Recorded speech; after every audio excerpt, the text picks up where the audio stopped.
Egyptian military vehicles rolling into northern Sinai. It's part of the ongoing operation to enforce security and government control over what is arguably Egypt's most lawless area. The security services' response to Sunday's attack on a checkpoint near here, which killed 16 soldiers. Since Wednesday, column after column of armored personnel carriers, both from the military and internal security services, have deployed throughout northern and central Sinai. Now the government is making its presence known as well.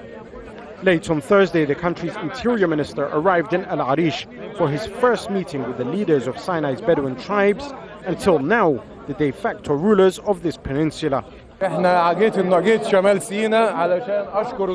came to northern Sinai to thank the police and the internal security forces who stood by their brothers in the army.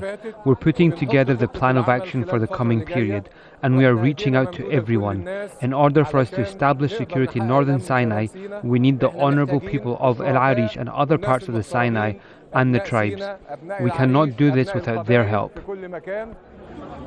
The tribal leaders promised to help Egyptian security forces restore order in Sinai following Sunday's attack, the deadliest for Egyptian troops in decades.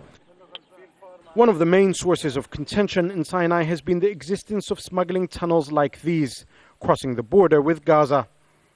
In their meeting, the tribal leaders said they agreed to close them, but that might be a tough promise to keep.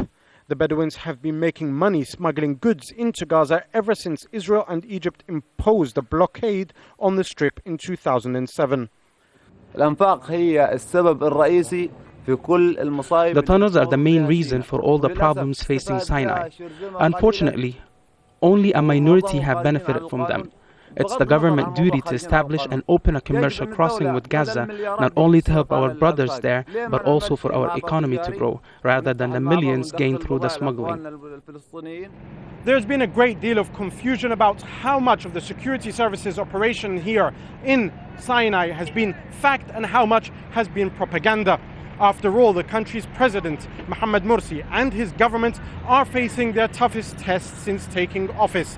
On the one hand, they have a public opinion demanding retribution for the killing of 16 soldiers on Sunday, and on the other hand, they have a peace treaty with Israel preventing Egypt from dispatching as many troops as it would like in the Sinai region, putting the government and officials here in Egypt between a rock and a hard place. Jamal Shayyal, Jazeera, Arish, Sinai.